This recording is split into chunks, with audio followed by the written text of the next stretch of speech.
Buenas noches a todos. Estamos transmitiendo desde la primera iglesia bautista. Es un devocional que tenemos cada noche a las 9 todos los días. Están invitados todos. Y los lunes dedicamos a un mensaje más bien evangelístico. Es decir, de qué manera un ser humano puede llegar a Dios. El Señor ha establecido el puente y nos lo ha dado a conocer y nos invita a cruzar ese puente para estar en su presencia, formar parte de su pueblo, formar parte de su familia y tener perdón, tener vida eterna, tener salvación en una sola palabra. Así que hoy vamos a ver un encuentro que Jesús tuvo con una gran multitud. El Señor siempre estuvo rodeado de mucha gente, ¿no? Mucha gente, todo su ministerio de los 3 años y medio, aunque andaba con él siempre 12, que conocemos por nombre, pero a menudo en las calles, en los pueblos, en las playas y a veces hasta en el desierto, se encontraba con multitudes muy grandes.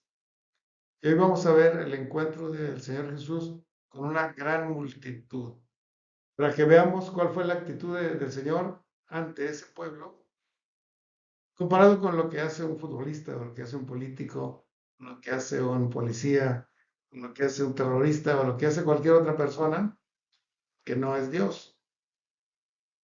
Vamos a leer, está en el Evangelio según San Marcos, el capítulo 6, en los capítulos, versículos 34 al 44, lean conmigo, aparece a mi derecha, dice así: Y salió Jesús y vio una gran multitud, y tuvo compasión de ellos porque eran como ovejas que no tienen pastor, y comenzó a enseñarles muchas cosas.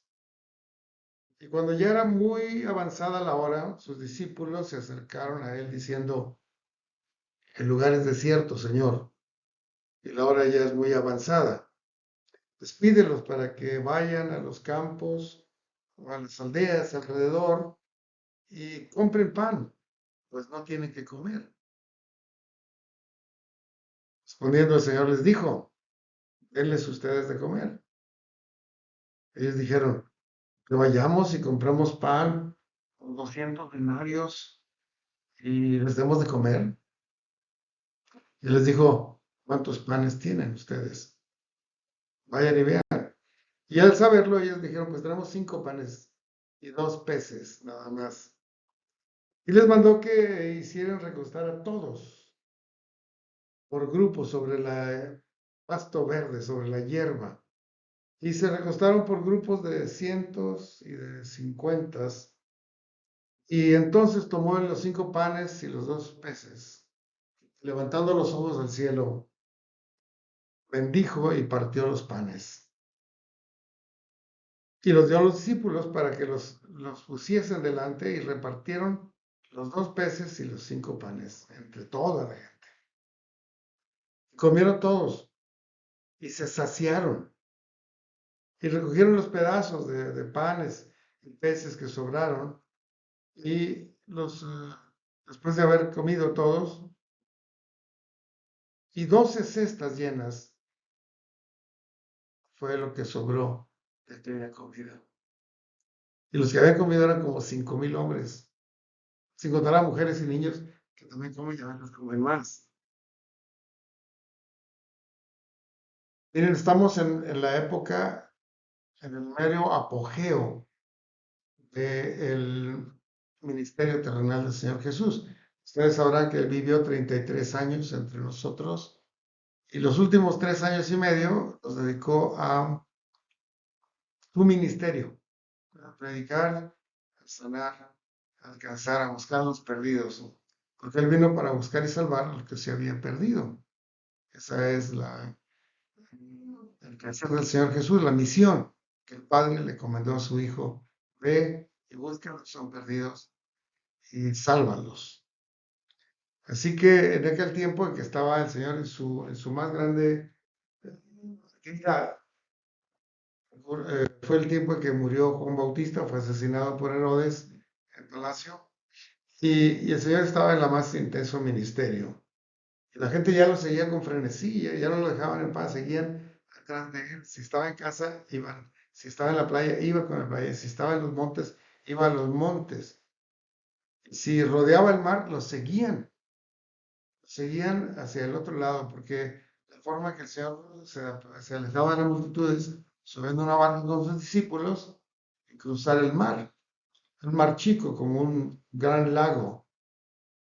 Así que él cruzaba el lago y la gente se iba rodeando y lo alcanzaban de aquel lado, que ya lo seguían con frenesí, había admiración, había necesidad de él, estaban queriendo reconocer que él era el Mesías y que él iba a ser el rey sobre Israel. Tenía el poder, tenía la personalidad, tenía la espiritualidad, tenía la presencia de Dios en sí como para ser el gran rey que esperaba tener Israel. Así que lo seguían por todas partes. Se formaban grandes multitudes buscando al Señor. Así que el Señor encuentra la multitud. Y si ustedes se preguntan a cada uno de ustedes, ¿qué siente uno cuando ve una gran multitud? Algunos sienten curiosidad, porque se juntó tanta gente que están dando por ahí. Otros se engentan, dicen, caramba, yo me voy de aquí, es mucha gente, no hay ni por dónde caminar. Algunos sienten miedo, algunos sienten coraje, algunos sienten temor, algunos sienten curiosidad o molestia, o cualquier otra cosa siente el ser humano. Pero el Señor sintió compasión. Creo que ninguno de nosotros hubiera sentido compasión al ver tanta gente. Entonces él sintió compasión. Porque dice, el Señor dice, eran como ovejas que no tienen pastor. Un montón, ¿no? Mucha gente. Y así está la población del mundo. Y nosotros no sentimos muchas veces eso. Una gente caminando en el Mercado Juárez, caminando en el centro y caminando en los estadios. Y no piensa uno, pues estos no tienen pastor, nomás. Dicen, caramba, ¿por qué vino tanta gente? ¿Por qué hay tanto tráfico? ¿Por qué no se van a otros lados? ¿Por qué no nos dejan en paz? Pero no sentimos la compasión que el Señor sintió. Eso es muy, muy importante entenderlo. Sí que el Señor Jesús tomó acción en cuanto vio a tanta gente junta. Lo buscaban. Y lo buscaban por razones materiales. O querían que le sanara a alguno de sus enfermos, o le querían probar la comida que él multiplicaba, o querían ver algún milagro. Querían hacer un meeting para apoyarlo y nombrarlo rey de Israel. En fin, estos intereses estaban en el pueblo. Son como los intereses que hay hoy. Hoy hay mucho interés y se reúne con un candidato porque supone que ese candidato va a ser un gran gobernante que les va a bendecir mucho. O se junta mucha gente del Seguro Social para atender su enfermedad. O se junta mucha fila el Banco Bienestar para cobrar una pensión. Pero esta gente no era diferente. También estaban buscando algún beneficio personal. Y no es criticable que una persona busque su beneficio personal. No es criticable. El problema es que estaban buscando, la gente busca donde no es, donde no hay. Y esto estaban buscando al Señor Jesús. Por razones equivocadas, pero estaban buscando a la persona correcta. Así que el Señor sintió compasión, no enfado, no molestia, no coraje, sino compasión. Así es. Así que lo que hizo es que, lo primero que hizo es juntó a todos y empezó a enseñarles durante todo el día. No fueron las palabras así, digamos, bueno, les voy a decir unas palabras en agradecimiento, lleven un saludo a sus lugares, no, no, les enseñó todo el día. Fue como un taller, como un congreso, porque esta gente necesitaba saber de Dios, necesitaba saber lo que hay en el corazón de Dios, necesitaba saber cuál era la naturaleza del reino de Dios al que el Señor venía a invitarles. Vamos a ver muchas cosas, porque todo su mundo, su cosmovisión era terrenal. Y se emocionaban con las cosas de la tierra, o se asustaban con las cosas de la tierra, o se preocupaban de las cosas de la tierra, y no tenían en cuenta que ellos venían a ser invitados al reino de Dios, que es un poco diferente, ¿no? Digamos como de la cielo a la tierra, de diferente. Y nosotros estamos invitados a otra cosa, y esa gente, esas 5,000 personas están siendo invitadas al reino de Dios. Así como usted y yo hoy somos invitados al reino de Dios, porque necesitamos tener un pastor, uno que nos conduzca, que nos lleve a los pastos celestiales, ¿no? Porque esa gente tenía mucho interés, mucha necesidad, pero no tenía un pastor. Y él dijo, yo voy a guiarlos, porque yo soy el camino, la verdad y la vida. Nadie viene al Padre si no es por mí. Así que les enseñó durante todo el día. Eran palabras de vida eterna, eran palabras de salvación. Dice, las palabras que yo les doy son espíritu y son vida. Y todo aquel que las oyere y que las creyere tendrá vida eterna. Por eso es que estamos aquí comunicando la palabra de Dios para que todos la podamos entender, oír y creer y tener vida.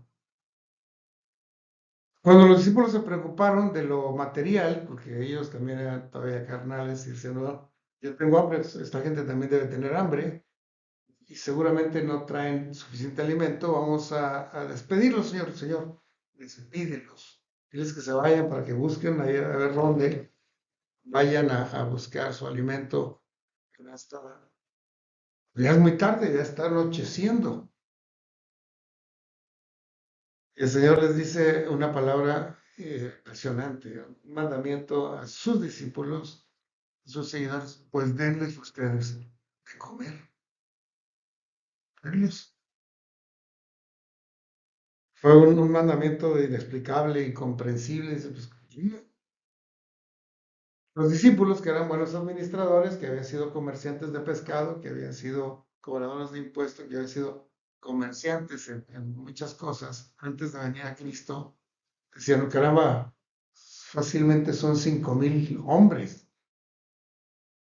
Si tuviéramos 200 denarios, no alcanzaríamos a alimentar a toda esta gente. Un denario era como un día de trabajo. Así que era mucho dinero. Y aparte ni hay mercados aquí, estamos en un lugar desierto. No estamos, no hay tiendas por aquí. Entonces el Señor Jesús hace un milagro. Y ese milagro, que se supone que ocurre cada 1,000 años, no. Los milagros pueden ocurrir todos los días si el Señor los manda. Y los manda cuando es indispensable que ocurra, porque no hay otra forma de resolver el problema.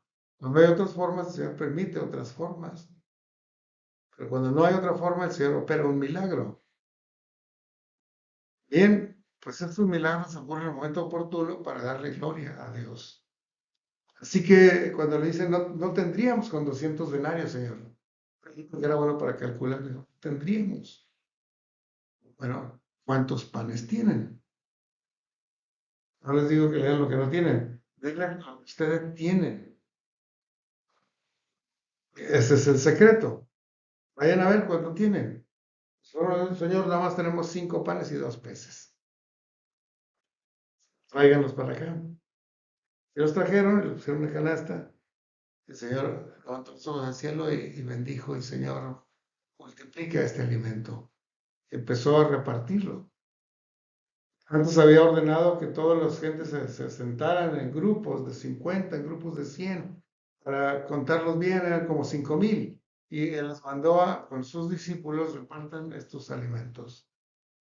Al momento de la oración, el pan se empezó a multiplicarse de tal manera que todos alcanzaron pan, todos alcanzaron pescado. Jesús oró y bendijo los alimentos y los repartieron los discípulos. Y al final sobraron 12 canastas todavía de alimento. Estaban saciados. ¿Qué verdades principales encontramos en este pasaje que se nos aplican a nosotros hoy como pueblo de Dios? Primero es que Jesús ama a las personas. Si sean 5,000 o 50,000 o 20 o 3 nada más, el Señor ama a las personas. y siente compasión, no siente coraje, no siente sed de venganza, no siente odio, desprecio porque somos pecadores. No, no, somos pecadores y nos ama y siente compasión de nosotros. Primera gran verdad. Si supiéramos eso, si el mundo supiera eso, se acercaría a Dios con confianza, pero no lo sabemos. Segundo punto importante, Él imparte su palabra primero, antes que hacer los milagros, antes que sanar a las personas, antes que multiplicar el pan, antes que nada, les imparte su palabra, porque la palabra trae salvación y trae vida, vida eterna, trae perdón, trae justicia, trae amor, trae reconciliación para con Dios, trae transformación de vida, la palabra de Dios. Así que lo primero que Él comparte es su palabra. Y es lo primero que debemos compartir, aunque sea un folleto con algunos pasajes bíblicos, o Nuevos Testamentos, o Evangelios de Juan, o Biblias, si podemos tener, eso debemos llevarle a todos nuestros conocidos y amigos. ¿Quiere usted un buen regalo para esta Navidad a sus amigos? Una Biblia, regáleles. O un Nuevo Testamento, regáleles a sus amigos. Eso es lo primero que el Señor reparte, su palabra. Y nosotros debemos continuar con esa misión que el Señor nos dejó. Segundo, Él provee alimentos para todos. Nos provee alimentos a nosotros y nos provee alimentos para otras personas. Y si otras personas no tienen, nos dice, bueno, pues denles ustedes de comer. A veces pensamos, no, esa no es nuestra misión, que les dé de comer el gobierno o alguna institución de beneficencia, pero el Señor nos dice, denles ustedes de comer. ¿Nos vamos a quedar pobres si obedecemos? No, al contrario, nos vamos a enriquecer más si obedecemos. Él provee alimento para todos, nos pide que demos lo que tenemos. Todo le vamos a dar tantos. Si calculamos va a ser demasiado. No, denle lo que ustedes tienen y yo lo multiplico. ¿Está bien esa estrategia? Nosotros damos lo que tenemos y el Señor lo multiplica. Porque nosotros no podemos multiplicar, pero el Señor sí. Podemos dar. El Señor nos pide, ¿qué tienen ustedes? Denles ustedes. Denles lo que tienen. Yo me encargo de multiplicar. Es una verdad eterna, es una verdad real, auténtica, celestial, divina, que debemos creer si tenemos fe. Y luego más hermoso, el último punto es que nos usa para repartir. Él podría haber repartido o aparecer los panes en las manos de todos. Y ya está. Pero el Señor quería orar por los alimentos, que se multiplicaran poco a poco y que los discípulos los repartieran en un acto de servicio y de obediencia. Dios quiere que nuestra iglesia sea una iglesia que reparte, que imparte su palabra y que reparte los bienes que el Señor nos da para administrar. Para administrar quiere decir para repartir, porque a veces pensamos que administrar es meterlos al banco y que nadie los toque, o que enterrarlos en la tierra para que nadie los vea. Los bienes que el Señor nos dio, como aquel que enterró su talento. No, no, no es para enterrar. Si tenemos un talento es para compartirlo. Si tenemos un bien es para repartirlo. Si tenemos tiempo es para dedicarlo. Y el Señor hace los milagros. Y hay gente que dice, no, ya ahora en nuestros tiempos el Señor ya no hace milagros ni nada. Allá en el tiempo bíblico había milagros. No, el Señor hace milagros todavía y seguirá haciéndolos si nosotros somos obedientes, lo suficientemente obedientes. En este pasaje, el niño que trajo los pan y peces lo entregó, los discípulos lo trajeron y el Señor oró y los discípulos repartieron, pensaron a la gente y les dieron de comer a todos. ¿Quién hizo el milagro? El Señor. ¿Quién dio las órdenes? El Señor. ¿Quién obedeció? Los discípulos. ¿Quiénes se alimentaron? Todos. Es hermoso. Yo quiero orar hoy porque sin duda alguna el Señor nos quiere usar como iglesia, como familia, como cristianos, para bendición de mucha gente. para bendecir a multitudes. Vamos a orar. Señor, gracias porque tú estás aquí y porque tú nos das esta palabra, este milagro que muchas veces hemos leído en la Escritura y todavía hemos tardado en obedecer. Queremos ser obedientes y dar lo que tenemos para ayuda de otros, para bendición de los que no tienen pastor. Que repartamos tu palabra, ya sea escrita en un folleto, en una Biblia, o ya sea hablada a través de un testimonio o de un video, y que cuando vemos a alguien en necesidad, vemos lo que tenemos para resolver esa necesidad, confiando en que es tu orden, es tu estrategia, es tu milagro el que vas a hacer, Señor, porque tú eres poderoso. Bendice a nuestra iglesia, Señor, a cada uno de los que están conectados ahora. En el nombre de Jesús, amén. Dios los bendiga, hermanos.